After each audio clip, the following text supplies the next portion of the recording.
नमस्कार, मैं हूं विशंबर थानवी। आप देख रहे हैं मेरा चैनल ध्येय विथ विशंबर थानवी। दोस्तों, जैसा कि कल हमने वीडियो में पढ़ा था सूरदास का पहला पद, जिसमें गोपियां अपनी विरह व्यथा को उद्धव के सामने प्रकट कर रही है। आज उसी सूरदास अध्याय का द्वितीय पद हम पढ़ेंगे, जिसका वाचन पहले करेंगे, उसके पश्चात हम देखेंगे इसकी व्याख्या और सूरदास जी गोपियों के माध्यम से उनकी विरह व्यथा को किस प्रकार प्रकट कर रहे हैं। मन की मन ही मांझ रही, कहिए जाई कौन पे उधो, ना ही परत कही, अवधि आधार आस आवन की, तन मन बिथा वही। अब इन जोग संदेशनि सुनि सुनि, बिरहनि बिरह दही, चाहती हूति गुहारी जितहिते, उतते धार बही, सूरदास अब धीर दरहि क्यों, मर जा दान लही।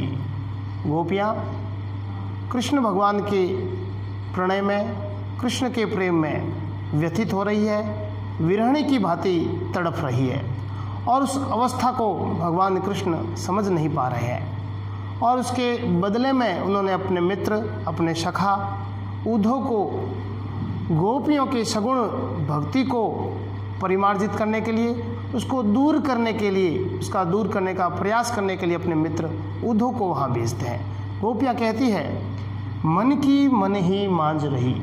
गोपियाँ उद्धव से बता रही है, हे उद्धव, हम तो मन की मन में ही रख रही है। हमारे जो मन में अपेक्षा थी, हमारी इच्छा थी, हमारी वांछा, हमारा मनोरथ, हमारी जो आकांक्षा थी कि भगवान कृष्ण यहाँ आएंगे और हमें प्रणय संतुष्टि प्रदान करेंगे, लेकिन भगवान कृष्ण यहाँ गोकुल नहीं आए। तो हम मन की मन ही मांझ रही, हम मन में ही, हमारी जो बातें थी वो मन में ही रह गई, हम किसी को नहीं कह पाई, भगवान के सामने अपनी प्रणय संतुष्टि प्रकट नहीं कर पाई। अब यहाँ है मांझ,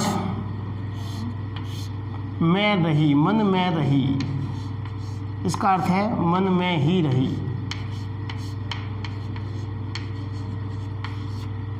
जो मन की बातें थी वो मन में ही रही, मांझ रही, मन के अंदर ही रह गई। कहिए जाई कौन पे उधो, हे उधो, अब हम इस प्रणय व्यथा को किसके सामने प्रकट करें। और इस प्रणय व्यथा को अगर किसी के सामने प्रकट भी करें तो अच्छा नहीं लगता, क्योंकि प्रणय निवेदन है, प्रणय की बातें हैं, वह अपने प्रेमी से ही होती है। अब तुम्हारे सामने इसका प्रकटीकरण करके हम अपना मजाक नहीं उड़ाना चाहती। कहिए जाए कौन पे उधो, ना ही परत कही। अब किसी को कहने से भी अच्छा नहीं लगता और कहना भी अच्छा नहीं बन पाता है। अवधि आधार आस आवन की। अब चूंकि भगवान कृष्ण जब मथुरा की तरफ प्रस्थान कर रहे थे, उस समय उन्होंने हमें विश्वास दिलाया था कि मैं गोकुल जरूर आऊँगा और गोकुल आने के पश्चात आपकी जो प्रणय संतुष्टि है उसको मैं भली भांति तृप्त करूँगा। लेकिन भगवान कृष्ण स्वयं नहीं आए। अब जो हमारे उनके आने की आस थी, हम उसी आस में जी रहे थे, अपना तन मन उसी आस में लगाए रखे थे कि भगवान आएंगे और हमें प्रणय संतुष्टि प्रदान करेंगे, लेकिन वे अभी तक नहीं आए। अब उसके बदले में तुम्हें भेज दिया, तब तो हमारी जो आशा थी उस आशाओं के ऊपर तुषारापात हो गया। अब वो आशा भी धूमिल हो गई, वो आशा भी खत्म हो गई कि भगवान कृष्ण यहाँ आएंगे। कहिए जाए कौन पे उदो, ना ही परत कही, अवधि आधार आश आवन की। जो आपके आने की आशा थी, तन मन बिथा सही, जो हमारे तन में, मन में है, वो व्यथा रह गई, क्योंकि अब आप नहीं पधारे, कृष्ण यहाँ नहीं पहुँचे। अब इन जोग संदेशन सुनि सुनि, बिरहनि बिरह दही। अब कृष्ण स्वयं नहीं आए, कोई बात नहीं, उन्होंने तुम्हें भेजा, उद्धव को भेजा, वो भी ठीक है, अपना संदेश लेकर के आए। हम सोचते थे संदेश लेकर के आए हैं और उस संदेश को हम सुन करके तृप्त होती, लेकिन उसके बदले में उन्होंने हमारी जो भक्ति है उस सगुण भक्ति को तिलांजलि देने का प्रयास किया है। भगवान कृष्ण ये चाहते हैं कि हम योग की साधना को ग्रहण करें। ये तो अच्छा नहीं है, क्योंकि हम भगवान के प्रति प्रीति कर रहे हैं, सगुण भक्ति कर रहे हैं, उस सगुण भक्ति की अपेक्षा योग की साधना का बल दे रहे हैं। ये हमें कदापि अच्छा नहीं लगता। अब इन योग संदेश सुनी और अब ये उद्धव जो अपने साथ में योग की गठरी लेकर के आया है, योग का संदेश लेकर के आया है, अब वो हमारे सामने योग, ब्रह्म, निर्गुण इत्यादि बड़े बड़े बोझिल शब्दों का हमारे सामने संदेश दे रहा है, वो हमारे बस की बात नहीं है। बिरहनी बिरह दही, और इस प्रकार के योग संदेश को सुन करके हम बिरहणी, हम जो भगवान कृष्ण के विरह में व्यथित हो रही है, हमारी देह जो है इस विरह में, विरह व्यथा में दहक रही है, आग लग रही है उसके अंदर। चाहती हूँ ति गुहारी जितहिते उतते धार बही। बहुत अच्छी बात कही यहाँ सूर ने।